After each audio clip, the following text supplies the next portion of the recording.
Up the front. My name's Mark Littlewood. I'm the Director General of the Institute of Economic Affairs, and I'm your host and chair for this afternoon's session, which for whom we're very grateful to the Rail Safety and Standards Board, our generous sponsors for this session, to consider the topic, the Great British Railways, the future of rail.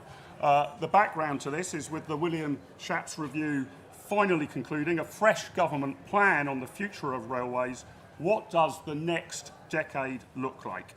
Uncertainty around the long-term impact of the pandemic on both business and leisure travel, and the viability of commuter routes looms large. But what can the new body, Great British Railways, bring to the table? Can it meet the challenges ahead? Are we nationalising more and more of the railways? From the IEA's point of view, we would like to search for a market solution. I've got a superb panel to consider these issues, and I'll introduce each of them in the order in which they're going to speak. On my immediate right is Mark Phillips, the CEO of the Rail Safety and Standards Board and a member of the Transport for London Board. He has over 30 years of experience working in the rail industry. Shortly after joining the Rail Safety and Standards Board as Director of Research and Standards in 2015, he was appointed its CEO in 2016. On my far right, Hugh was very worried about being on the far right of Mark Littlewood, but there you are, is Hugh Merriman, the Conservative MP for Bexhill and Battle. He was elected as Chairman of the House of Commons Transport Select Committee in January 2020 and has been a committee member of it going all the way back to 2015, I think Hugh. As I said, is the MP for Bexhill and Battle. He's also previously served as PPS to Philip Hammond when Philip Hammond was Chancellor of the Exchequer. Mary Grant, on my immediate left, is the Chief Executive Officer of Porterbrook. She has well over nearly a quarter of a century's experience, sorry to age you, Mary, working in the UK international transport sector. Previous roles include leading Eurostar's New Fleet Introduction and Business Change Programme, Managing Director of New Business Development at National Express, Divisional Managing Director of Bus and Rail at First Group, and Managing Director of ScotRail. She has a proven track record of improving operational performance and delivering financial success, something I'm sure we all agree the rail network is badly in need of. And last but by no means least, on my far left is Chris Loder, the Conservative Member of Parliament for West Dorset. He was elected for that seat in 2019. Prior to that, Chris had a 20-year career in the rail sector, beginning at the front line as a train guard, going on to be a head of operations for C2C and working with Deutsche Bahn to connect London and Frankfurt by direct train. For those of you who think that we live in an ever-changing and highly unpredictable political world, if you were at Think Tank last year, we considered some of these issues with, I think, the same panel. So it's wonderful to have a constant, at least, in the turmoil of politics we have. And please join me in giving a very warm welcome to our four panellists.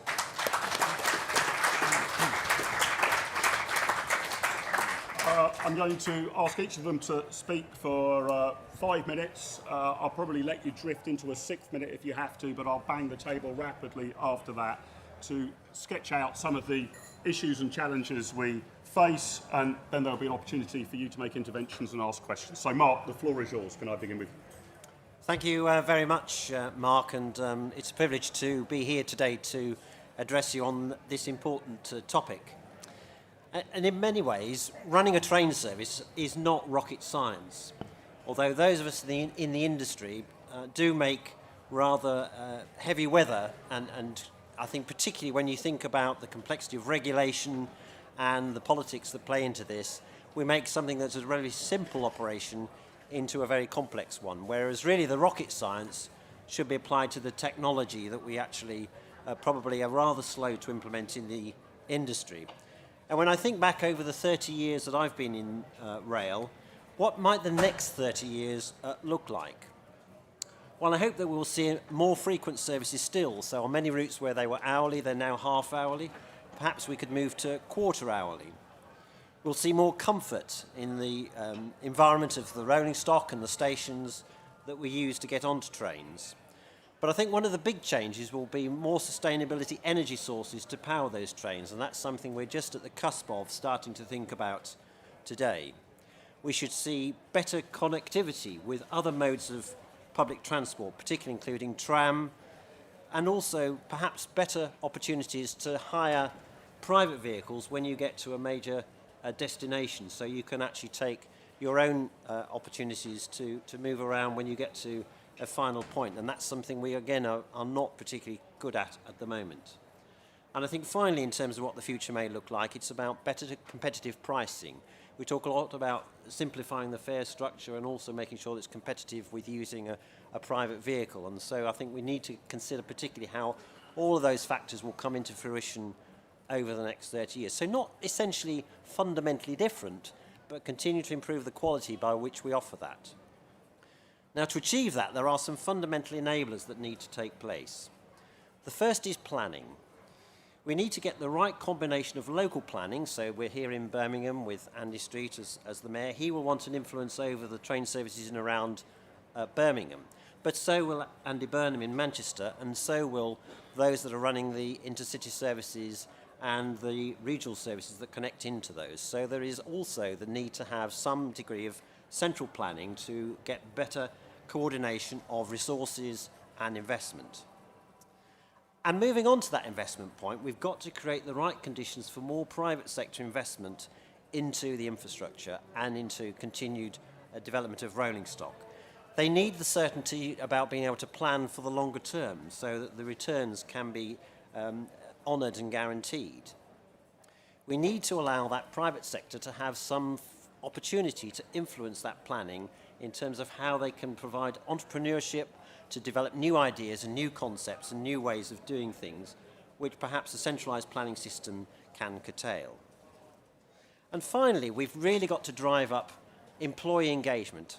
One of the reasons we're perhaps in this rather fractious situation at the moment is that from an employer point of view, the relationships with employees are not as strong as they need to be.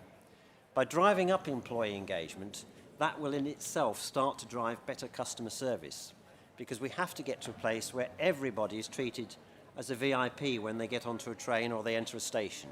And for that, I think that's a big step forward in terms of if you have a good relationship with your employer, then that will feed through in terms of the relationship you have with your customer. And that's one of the fundamental things that the industry's got to focus on in the coming weeks and months. Mark, thank you, and thank you so much for sticking to time. Hugh, the floor is yours. Welcome. Mark, thank you so much for having me. It's a pleasure to be here again, as you say. So in terms of what's next for rail, and particularly Great British Railways, I have to say, I start with great frustration that such slow progress has been made on Great British Railways. Really, I think the only thing that seems to have come out has been a gimmicky competition as to which city actually gets the office, whereas actually the whole idea of GBR anyway is there'll be a lot of devolved regions, so it won't make that much difference anyway, and I'm afraid that's the sort of politics of our age. What I'd really like to see is the legislation put down so that we can get on with it, because there's too much of a hiatus at the moment. I did have concerns when GBR was first being set up. I think it makes a lot of sense to actually have a bit of a model like TfL, where you've got the Mayor of London that commissions TfL to then commission. You have that sort of guiding mind and independence. The concern I had was that Network Rail could be marking its own homework if they were to step in and do the job. But I think in Andrew Haynes and Peter Hendy, you've got two superb leaders that can actually pivot.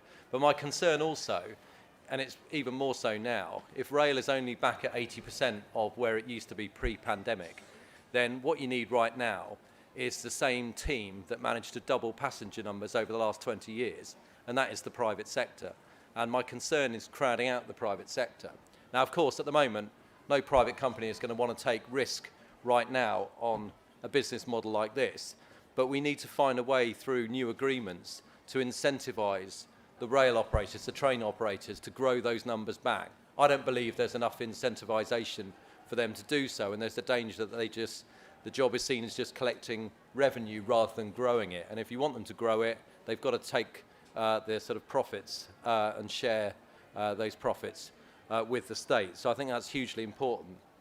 A, that we get on with it, and B, that we provide and sort of build in a new mechanism that allows the private sector to really regrow our railways.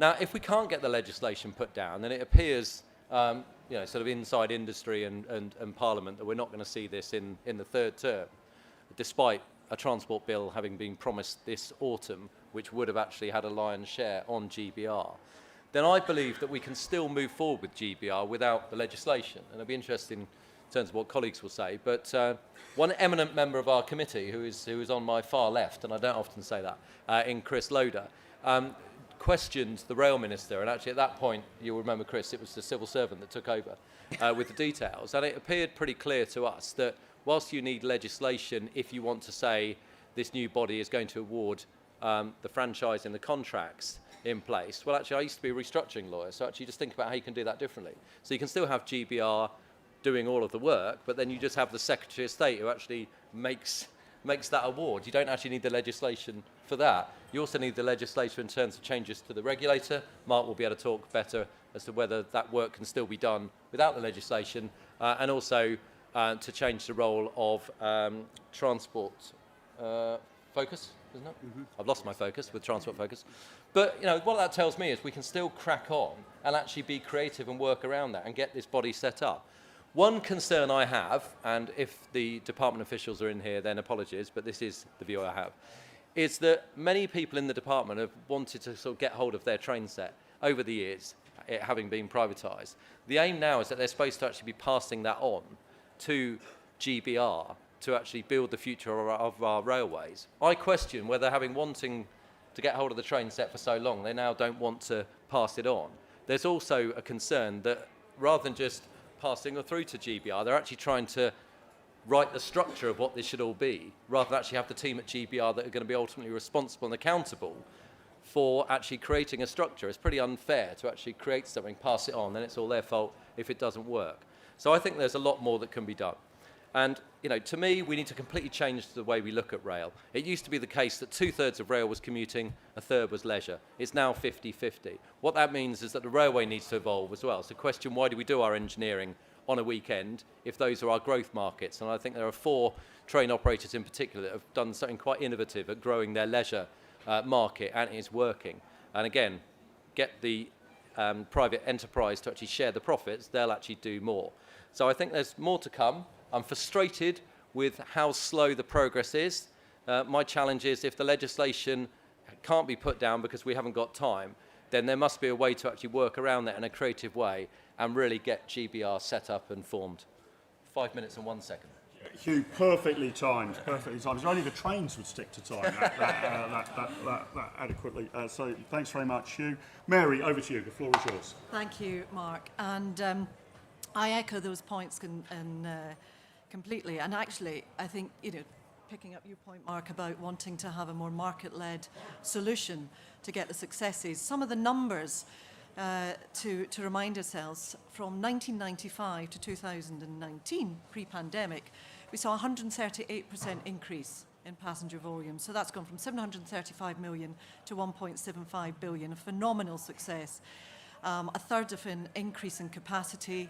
We've seen in the last 10 years 100 billion of investment alone in renewals and support. In the private sector, which I do represent, Porterbrook is one of the rolling stock asset financiers and managers. Over 20 billion of assets have been funded into supporting the evolution of this industry in the last 2 decades. And that in itself has also ensured and prevented other vital services being starved from vital funding of the public balance sheet. And there's all a balance in doing that. We have seen record levels of customer satisfaction, and we still have the safest railways in Europe. We've seen in the past a 2 billion deficit, so we talk about the 80%. That's 80% of revenue.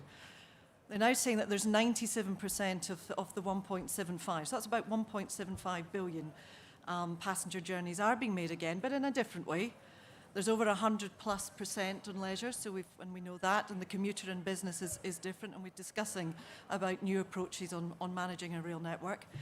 But if we put that into context to actually create the gap, or reduce the gap, that actually equates to getting another 400 million passenger journeys. So really, putting that into context, it's saying out of that 1.7, at today's yields, that just requires 3 more journeys to be sold in a year. That's all it takes to get the 400 million. I did that quickly today, so if anybody's an economist in the room, I may have just got that wrong.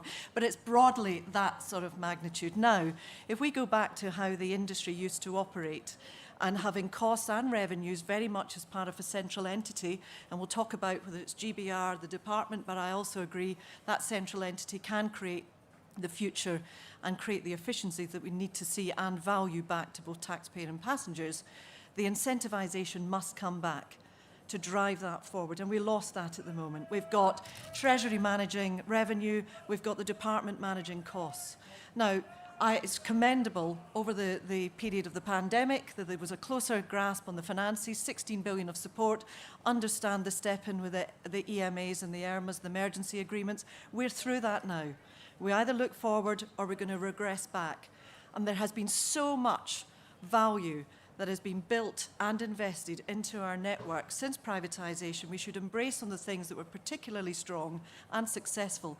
But I think the big area for me in seeing that from being a past operator and being tasked with managing costs and driving revenue is that we need a whole integrated system.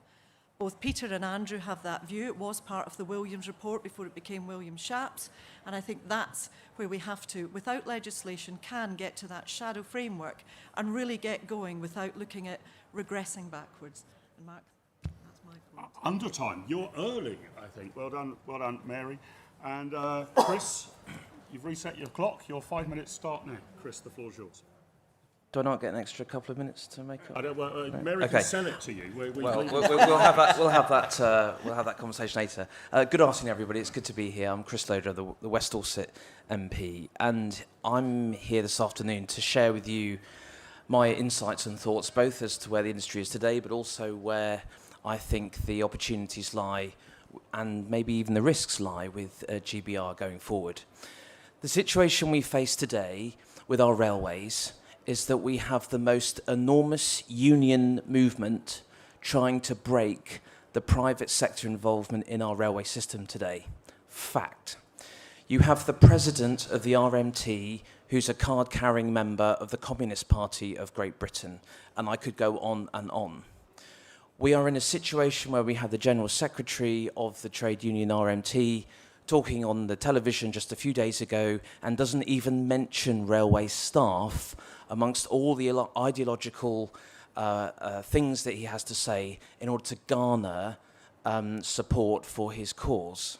And I personally think that Mick Lynch needs to be very careful that he doesn't end up in a very difficult place himself by using railway staff as pawns to further the hard left ideological agenda of that union. And the reason I mention that is because it is one of the most difficult challenges that we have today with our railway. I know it doesn't directly affect all parts of the industry, but indirectly it pretty much does. Now, we have inherited, I think, before the pandemic, an extremely broadly well-run railway, one that has grown incredibly over time, one that has delivered a huge amount of investment through the private sector.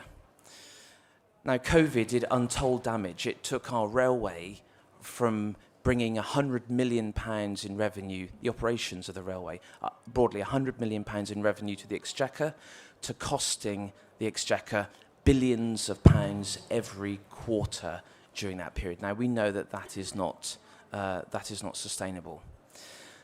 But equally, we have now seen, since the pandemic, we have seen quite a return of passengers, but they're different passengers. They're those who they no longer travel to work every day of the week, Monday to Friday, to be in the office for a 9-to-5 job. And so whilst we're seeing passenger numbers increase, they are not the same passenger journeys. They are generally longer journeys, less but longer but high yielding. And we, as an industry, I think those of you who were here last year may recall when I said to you, or said at this event, that we need to fall out of love with the standard pattern hour timetable that we have on our railway network today. And the reason I say that is because of this demand change. It's been considerable. And the way that we will achieve growth is recognising that having a standard pattern hour timetable is not a demand-led offering from the railway, it is a supply-led offering from the railway, and we will not get more freight parts. Why is it fair, for example, to a freight operator when you have a very low demand at a certain time of day that the network operator will not offer them a path when we're carrying around passenger trains with hot air? It's just not on. So looking forward to the future, clearly we've got is it fair to say a big question mark? I'm not sure. It's all in the long grass a little bit, isn't it, with GBR? We haven't heard very much about what it actually is going to be. We're hearing rumours, hearsay, and so on. Is it going to be in the forthcoming transport bill or not? Well, if you believe the hearsay in and around Westminster, they're saying no, but when we ask the question directly, we can't get a straight answer at the moment. And therefore, it is our responsibility, both as the industry and as politicians, to make sure that we make the case for private sector involvement in the new railway. GBR, by default, looks to remove revenue risk from the passenger operators. Now, whether that's a good thing or not, that's a debate maybe we'll have a little bit later. But we have to be careful that if we remove risk, we also remove the opportunity for investment. And by doing that, we could be creating a big difficulty for us. We could be actually making the railway worse if we're not careful. There's lots of opportunity with GBR, and broadly, I think it's a good thing. The opportunities, the integration, and so on, could bring really good benefits. But the private sector has to sell itself much better than it does today when it comes to the benefits that it can offer. I know, having worked in the railway for 20 years, since privatisation, that it's been incredibly valuable. We can't lose those the value-added aspects that privatisation has brought, and I look forward to us maybe having that discussion in more detail this afternoon. Chris, thank you. And according to your clock, you used 41 seconds of Mary's time, so I don't know what you owe her for that, but thank you for very nearly sticking to time.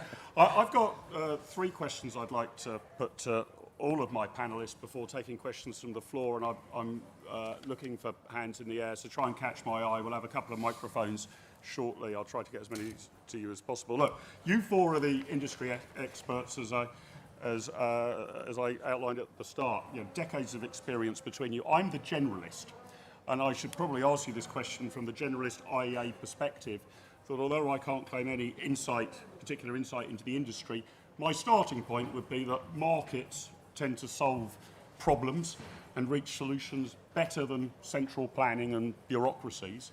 Should those of us who have that opinion be concerned that we're moving inch by inch to more central planning, more government involvement? A number of you have touched on how we get the private sector more involved.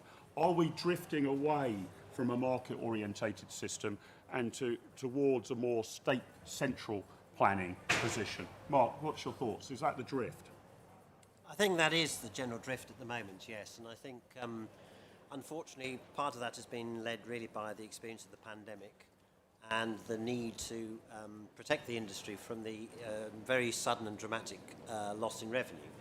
But part of that was, of course, driven by the government instruction for us to remain at home, and that has fundamentally changed the demand, although it was already starting to change at that point, but it fundamentally made that change. But I think we now need to provide more opportunity for the market to get involved and start to impact and change the industry in a more positive way to reflect the fact that passenger demand has changed and will now probably be forever changed. We're not frightened of that, but I think we do need the opportunity to have that flexibility to adjust. And I think longer term opportunities with these new businesses, bringing the responsibility for the costs of both the infrastructure and the operation together closer, I think we're part of that, but that's not quite in the thinking as it is at the moment. But when you look in Wales and to a degree in Scotland, they are looking at how they can bring those costs together and the revenues, and I think that would be useful to think about that as a construct for England. Mary, what are your thoughts? Are we moving away from a marketised system? And if so, is this just a response to the need for support because of the close down over the pandemic and the uncertainties afterwards, or is this a permanent drift into a different way the industry will operate? I mean, there has definitely been that grass centrally for the reasons that we all understand and accept. And I think what we've got at the moment is a spot of paralysis of recognising that we have to move forward and take a step back and consider how we actually drive value. Because if the objective is continual cost cutting and disaggregating from revenues, and I've said some of the numbers that that we need to be looking at to get that 2 billion deficit back into surplus, then it needs to be the old structure of managing both contracting frameworks on franchising systems, although we're told franchising's broken, but the cost and revenue basis of that should be brought back together. And I can't get my head round how operators can be incentivised today under the current structure to both drive revenue and look for innovation, as well as managing the reliability and the operational interfaces that the customer rightly so should achieve. So, but that seems to be a brave pill that people are nervous to take at the moment. Mm-hmm. That's what I'm thinking. Hugh, you've mentioned the need to get the private sector more involved. Am I right to be a bit nervous that we're drifting away from that model rather than towards it? And if so, short-term drift or a permanent shift in the way the industry will be organised? Yeah, I mean, you are right to be concerned, and I think absolutely I agree with Mark and Mary that drift is occurring, and we've seen in Scotland now the train operator's been nationalised as well. And a lot of this goes back to the feeling that franchising didn't work. And actually, I think that we need to review historically franchising, because in my mind, it had been working right at the very start. As I mentioned, surely the success is the fact that the railway numbers were doubled, the amount of investment that was being made. You wouldn't normally get that from a nationalised industry, because we're too busy building hospitals and schools rather than new trains. So that's what the private sector did for us. And as Chris says, I think sort of a few years back, before the pandemic, there was 200 million that had been put in. So it was actually making a profit for the Treasury, with, of course, the passenger taking more of the share so that they paid for what they used, which again is only fair. I think the franchise system failed in part because we made it far too complicated. It's bizarre, this. I mean, you have a bus market which is deregulated, but we actually pay a huge subsidy and don't actually say where the buses should actually go. But on the rail side of things, we were still telling the operators how to actually run their own company effectively. And then we made the bidding documents so large that only the huge organisations could actually fund it and bid it. So it was no surprise that we found that the number of bidders were reducing to the point that we had to make direct awards, because, again, the government was actually, in that sense, trying to control the process, rather than just saying, it's your asset, and actually it's your risk, and go and run it and run a business. And my concern also with this, Mark, is that if we are in a situation now where trainer operators just collect, deal with a fare box, then the entrepreneurial parts of those companies where those great people work, and they work there because they actually want to grow their business and actually really, enter into new phases, not just do as they're told, they will drift away as well. So I have great concerns that we are seeing that drift, and I would actually like to see it go the other direction. Chris, what are your thoughts? You've mentioned the importance of getting the private sector and the markets operating. Are we drifting away from that? How do we pull it back if we think there are, efficiencies and productivity gains to be made there? So from an operator's perspective, I think it is very clear that when you move, the industry has already moved to a management contract style arrangement where there is no revenue risk, and therefore and should I say no revenue gain, or very little, depending on individual contracts. And I think that in itself is a move towards a more centralised, state-controlled operation. But maybe to be ever so slightly controversial, I equally think that the train operators have had 25-6 years of opportunity to demonstrate what they can do, and I think in the last 6 or 7 years particularly, the USP that they bring has not really been demonstrated.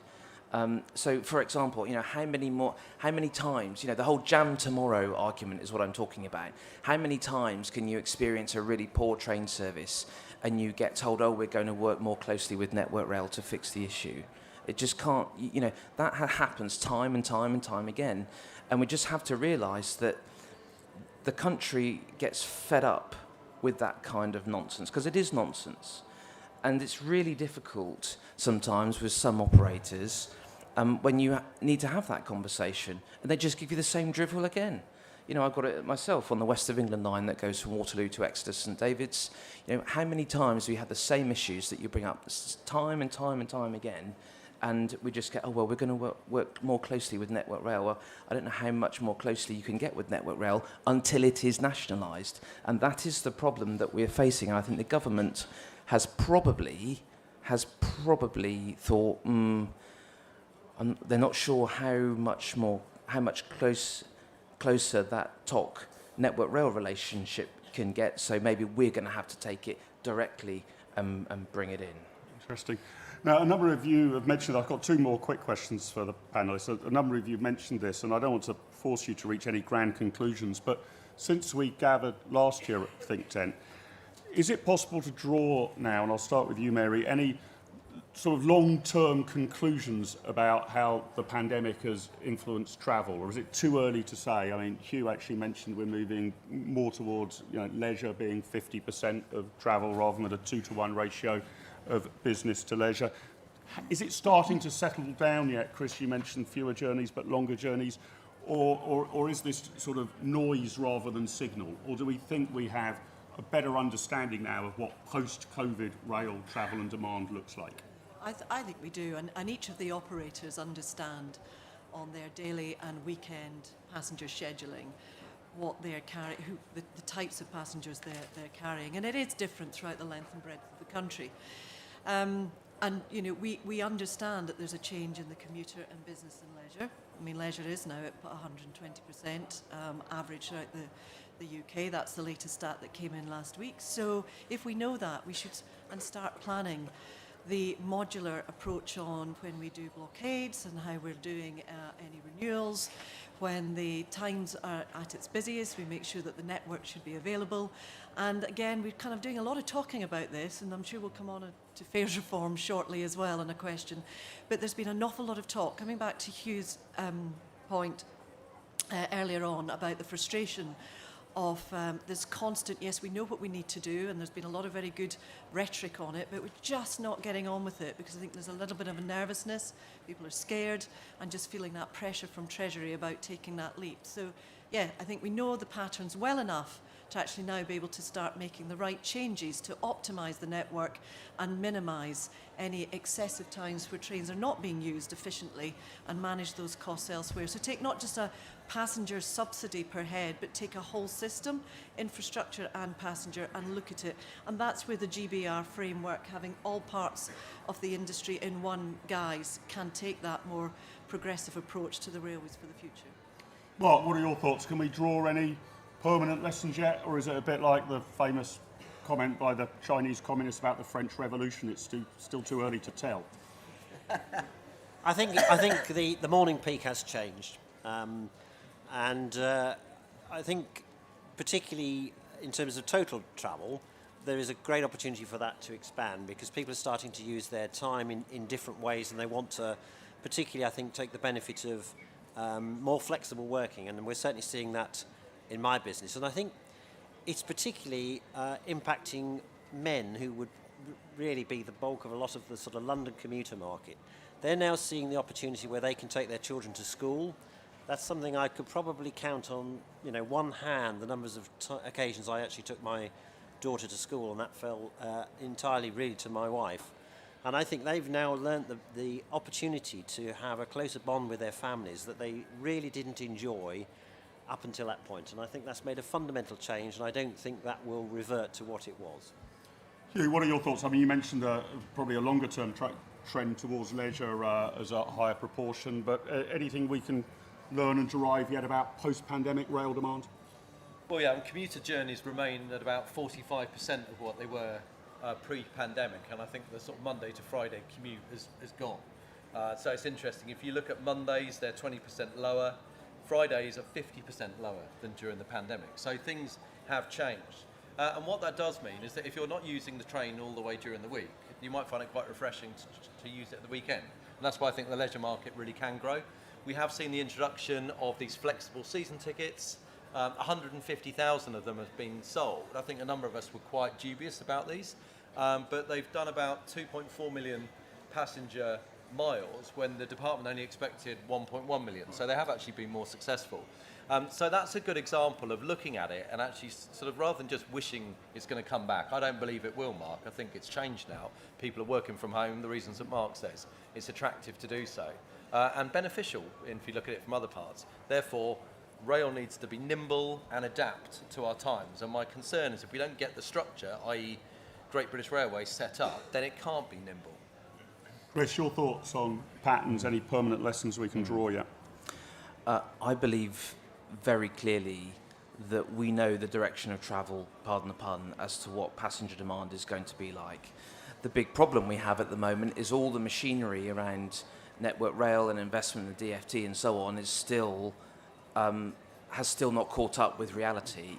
So for example, we are continuing various different rolling stock introduction programs of 10 fixed formation, 10-car, 12-car suburban stock, which is carrying around 3 or 4 coaches worth of hot air. If anything, there's a key learning point here about we should not be having fixed formations of that length because, we just take away the ability to balance demand and supply when it comes to rolling stock. I think we are all sick to the back teeth of consultation after consultation after talk after talk after talk with no delivery whatsoever.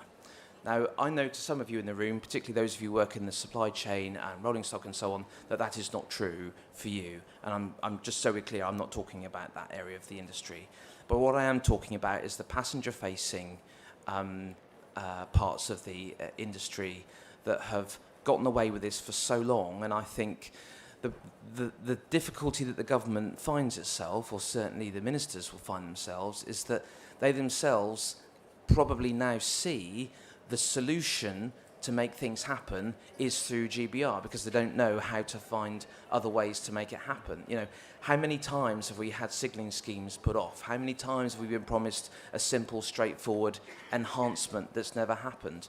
How many times have we been promised a new station or consulted on a new station that has never happened? We need to be very clear that passenger demand has changed. In my opinion, it's changed for the better.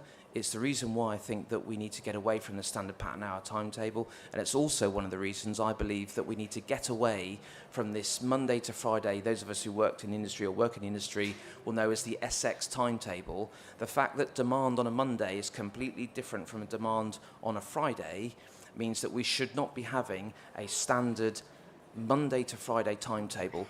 That should be done, and I just cannot understand how that's not even part of the mainstream industry conversation.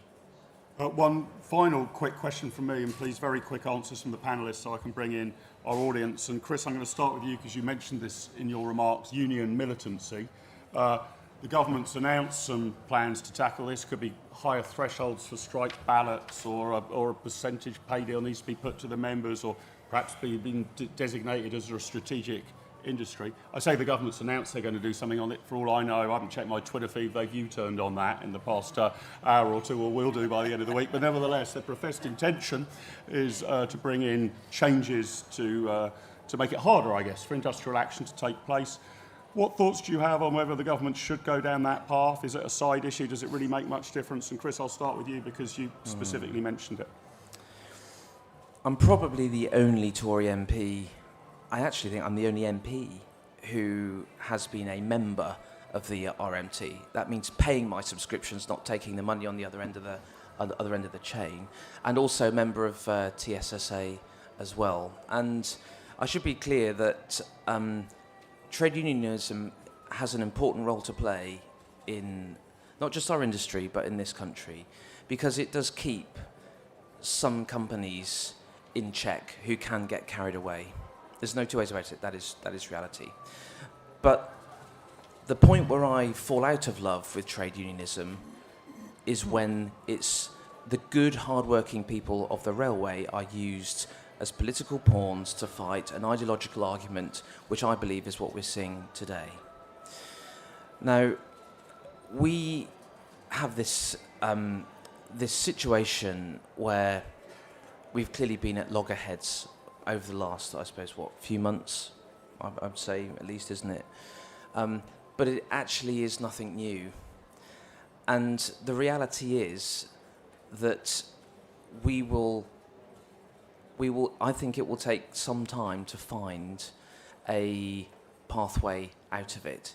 It is not realistic for industry to meet all of the union demands. And I should just say finally that the reason I say that is because the unions will not budge on some of the most archaic working conditions. If you were to ask the senior execs in Network Rail, they would say, we'd be very happy to have a further conversation about further pay increases, but we've got to be able to discuss some of the archaic working agreements. Okay.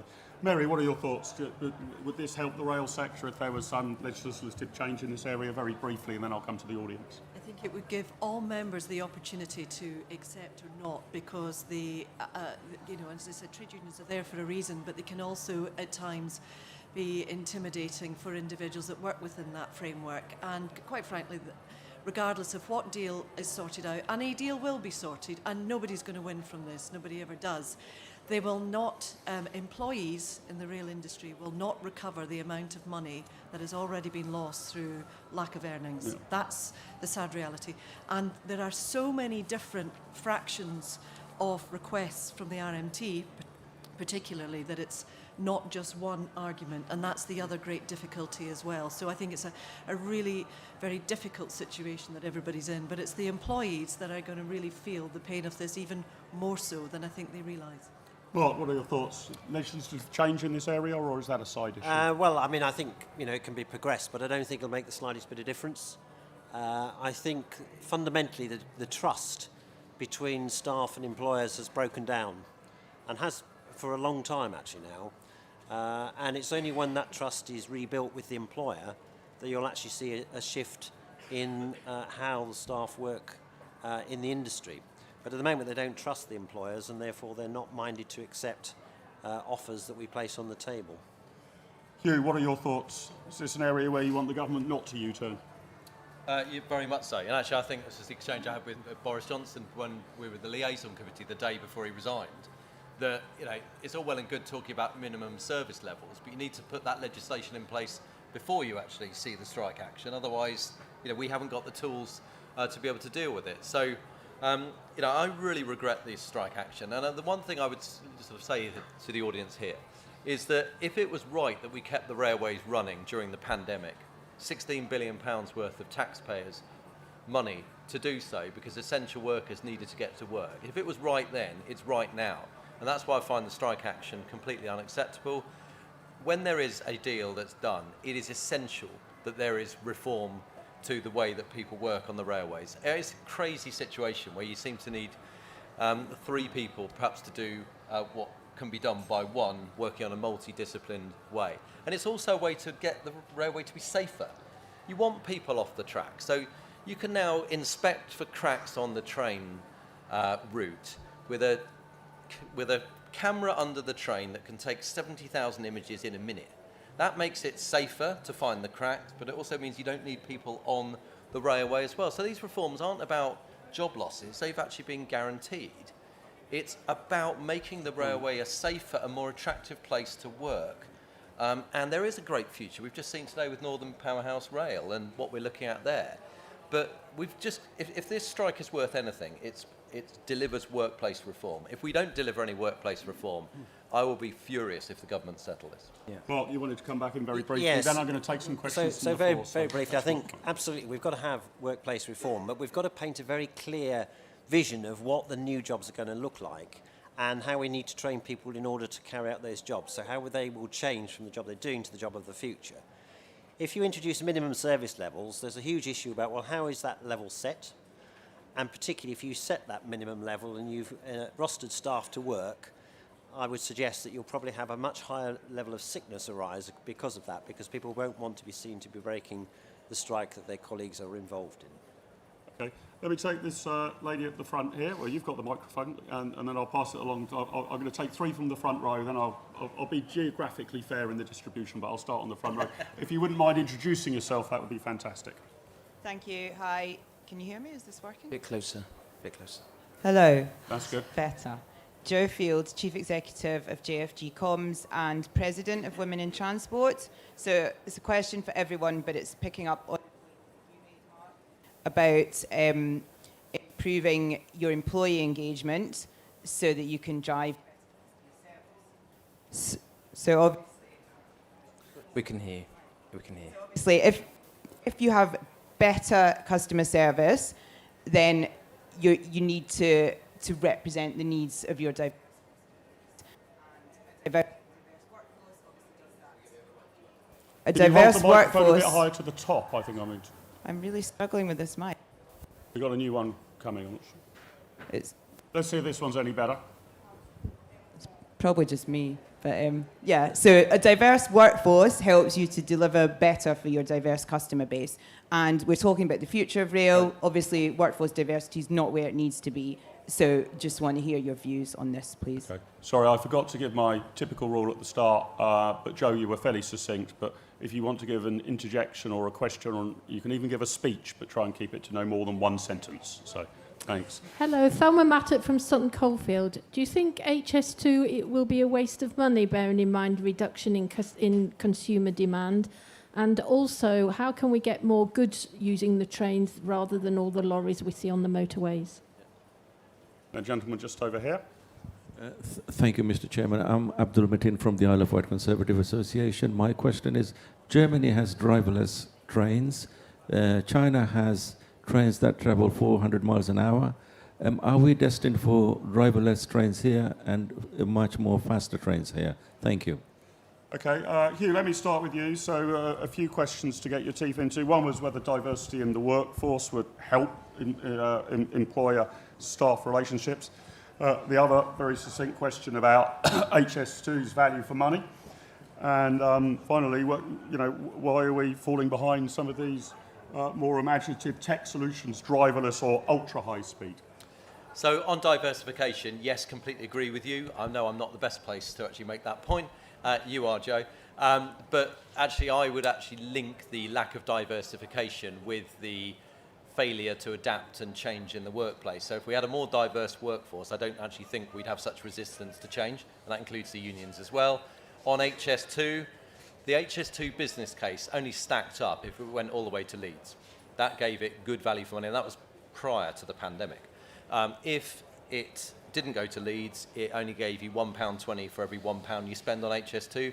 The Treasury wouldn't normally invest in that. So, in my view, HS2 needs to go all the way to Leeds if it's to actually make any sense, and if for someone like you, and indeed my mum in Buckingham, to actually sort of put up with a huge amount of inconvenience, then at least it's got to actually deliver something for the entire country, and it won't if we don't go all the way to Leeds. Driverless trains. We're about to do an inquiry on autonomous vehicles, which will include trains. Of course, the DLR already does exactly what you just mentioned. The new trains that actually go on the new line, Crossrail? Not Crossrail, the one before, that goes from south to north, London. Jubilee. Thameslink, thank you, which is actually very near where I live, despite the fact I can remember, actually, effectively, those trains actually do drive themselves as they actually go through, even though a driver is actually sat there. And if we can't get drivers to work on a Sunday, for example, or rest days, then we absolutely need the technology to allow us to take that operative out of the system. Thanks very much. Mark? So yes to diversity. I think particularly diversity of thought, as well as obviously protected characteristics and gender, is really relevant. On HS2, I think we should really think longer term. Could we imagine Britain without the West Coast or East Coast built 200 years ago? So I think, it may take a number of decades before it comes up to full use, but I'm quite sure in our successors' time it will be hugely valuable. And in terms of autonomous trains, we already have some capability, as Hugh has mentioned, and Crossrail through the central section is capable of that too. So I think there's the possibility that would come in time. Certainly, as I mentioned in my opening remarks, we need to be far more focused on introducing new technology rather than worrying about regulation and restructuring the railway, which has occupied so much management time over the last 10 years or so. Chris? I think the industry has gotten away too long with poor employee engagement. There's warm words all the time. We need to get better, we need to get better. If you've had a franchise or a business for 10, 12, 13, 20 years, it's not acceptable anymore. I think on the issue of diversity, as I said in an event yesterday, I think the industry needs to be a bit better about extolling its virtues, but I think we equally have to just recognise that broadly we are a shift-based industry. There are antisocial hours, and there are tough things with working in the railway, and it's not best suited to everybody. And I think we just have to also have a reality check on those things. When it comes to HS2, interestingly, I mean, I'm not an enormous supporter of HS2, I'm afraid, but we just have to bear in mind the change in passenger demand that we talked about earlier. I think because of the longer distance, the growth in longer distance and leisure travel, I think if anything that's going to boost HS2 rather than make it worse. I'm not sufficiently cited on the business case in the same way that Hugh is around Leeds, but that's my observation about that. I think we need to be very careful what we wish for about driverless trains. I think it's all well and good when everything's working fine, but when you've got a real problem on your hands, I'm not sure you want to have a driverless train. Maybe a big debate for another time. And the last point I had was about getting more freight on trains. Getting more freight from the roads on the railways. I'm afraid I'll just refer whoever asked that question to my earlier point about this fixation with Monday to Friday timetables, standard pattern hours, when the passenger demand is not there. The way we will get, in an efficient and effective way, more freight on the railways is for us just to realise that it is not acceptable to guarantee train pass for passenger operators when the demand is not really there. Mary, your thoughts? Diversity point we've covered, but actually we've got a bigger issue and an opportunity in dealing with diversity is skills shortage in general. We've got an ageing workforce, and we're even seeing at the moment that to stand still we need to be employing over 5,000 apprentices a year just to pick up some of the gaps that we're going to see, and that is the opportunity to reflect the customer base and deal with the diversity point. And I would say, Mark, we've covered all the other points. Admiral Lane, go to other questions. Good. Well, I very much believe in the distributional fairness of questions, so let's go towards the back of the room. Gentleman right there at the back, then the lady 3 rows ahead, and then the gentleman in glasses there. Again, if you could introduce yourself and keep it brief, I'd greatly appreciate it. Paul Codd, gave you a Thames Link. Just say, I'm glad Hugh remembered us, by the way. What is the balance, in your view, if our competitor's private car, between carrots and sticks? Interesting question. Then there's a lady about 2 or 3 rows ahead. Hi, Hannah Moxon from Rail Partners. You've got a private sector that wants to invest in rail, so freight companies want to invest in new wagons, operators want to grow revenue, we just need you to switch on revenue incentives. Mary talked about paralysis. How do we stop that paralysis and actually crack on and deliver a better railway for customers? Great question, and I think it's another 2 rows ahead. The gentleman here in the spectacles. Again, if you could introduce yourself. Thank you. Robert Kirk, Railway Industry Association. I think you've all recognised the importance of certainty for the private sector. It's obviously really good for taxpayers as well, because uncertainty puts up the cost of schemes massively and stops you planning the workforce that we're going to need. We've been calling today actually for clarity about GBR, but also for the government to publish the Rail Network Enhancements Pipeline, which was last published 3 years ago, but the government has committed to publish annually. To get on confirm elements of major projects and to confirm funding for the next 5-year period for Network Rail. I guess my question is, with the government having so much on its plate, what do we need to do to really get attention and get those decisions moving in each of those areas? Thanks a lot. So a question from Paul on carrots and sticks. I suppose Helen Roberts' question's slightly similar, clarity and uncertainty, and how do we unblock the paralysis. We've only got 5 minutes left, so I'm going to start with Chris and then move along the panel for their answers to those questions and any closing thoughts. Chris. I'm sorry I didn't quite catch the question about carrot and sticks. Can you just clarify that again at the back? Okay. Right, I'll quietly think about that one whilst I'm answering the questions. So, first of all, the Rail Partners question about operators want to grow rail. So in a slightly controversial way, I'm going to say I'm not convinced that that is the case right now. There are two, maybe three organisations or subsectors of this industry that want to grow: rolling stock, freight, and I think those interested in real estate that can find ways of benefiting the railway. I am not convinced that the current framework, the contractual framework which operators operate in, one incentivises them, and I think that one of the biggest risks that we have today is that the private sector get content within their own framework, and that doesn't really demonstrate the good things that it can do in the current framework. That's my experience anyway. The question on from the rear chap about Rnep. The most important thing that the government needs to do to support the rail supply chain is to get on with the Rnep and get it published. The problem is that we've spent too long and too much money on considerable projects that have always had a bit of a question mark and a high risk factor, rather than worrying about the highly effective but smaller projects when it comes to infrastructure. So, I mean, to use an example, the Woking flyover, which was, I think, deemed to be a $1 billion+ project, versus an extension of the Tisbury Loop, if you know the West Country very well. I think those are the sorts of things that have gotten a bit lost. And in terms of the earlier question that I sort of struggled to understand, I'm sorry about that. Getting people out of cars onto trains, I think requires probably one or two things right now. The railway needs to market itself much better. I mean, I can't remember the last time I saw in my local newspaper or in any form of social media, ironically anything away from the train station, that tells me why I should take the train and why it's great. The fact that I could drive to London and it takes me 3 hours, and a train, well, should normally take 2 hours, 10 minutes, but it's taking 3 hours at the moment. The marketing, the good news has dried up since beginning of COVID.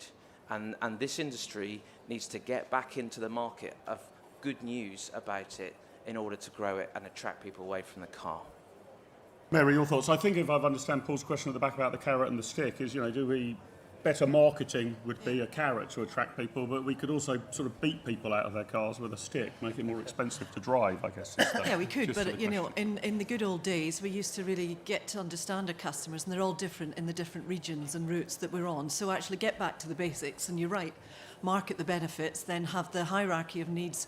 Let's take safety as a given, but reliability, comfort, that whether you're going on business or leisure, socialising, there's a whole plethora of benefits. And remember I said, those extra 3 tickets a year by existing passenger users will start to bridge that deficit.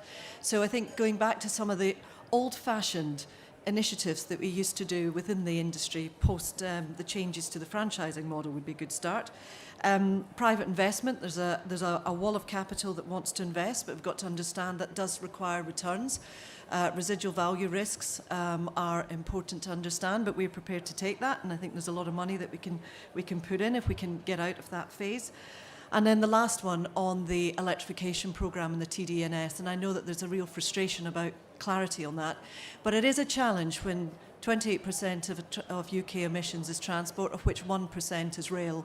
And when you're looking at a 30 billion to 50 billion electrification upgrade on 13,000 kilometres, it will give challenges. So alternative traction, hybrid, hydrogen, we're running out of time. We could talk about that a long time. Also should be considered as well to actually start to look at the whole industry and supply chain support and skills needed. Mark? Yeah, we've got to sell the customer experience better. I was able to enjoy a coffee, do some work, look out of the window and have quite a nice journey up here this morning, which I couldn't do all of those things at the same time whilst driving. So I think there is an opportunity, but we need to consider the arrangements by which we can allow that. The new concessions give no incentive to the owners to grow their businesses as the previous franchises did. the owning groups can only hope to grow the number of concessions that they actually operate. That's how they would grow their revenue stream. So I think there is a flaw in terms of how those contracts are being designed, and I think there is an opportunity to rethink a bit of that to encourage that local level of business growth. Well, thank you, Hugh. The final word goes to you. Yeah, I'll be really brief. Paul, when you get to my age, forgetting the name of your local railway line is the least of your worries, I can tell you. Let me just focus on the electrification point, because it also ties into decarbonisation. So the aim is to decarbonise rail by 2040. And yet we have a new rail line being built between Oxford and Cambridge, and it's being built as diesel. So I don't believe the government can actually make that commitment, because as soon as you invest in the rolling stock, it lasts for a lot longer than your car does. Electrification in this country costs £2.5 million per kilometre. In Germany, they do it for £500,000 because they have a rolling electrification process, which means they're always doing it, they're learning better, it's cheaper. That's what we should be doing in this country. Well, just before I thank our panel, I wonder if I can give you a couple of advertisements for what's coming up in Think Tent. The next session, for which people are queuing outside, is entitled Politics and Prohibition. Should smoking be banned for good? I won't be attending that because I need to slip out for a cigarette. Later on this evening, if you really want cheering up, 5:45 to 7:15, the cost of living crisis is the worst yet to come. I might be attending that, but I'll need a very stiff drink afterwards, I should think. So it's not going to be a very healthy afternoon for me. Can I thank all of you for attending.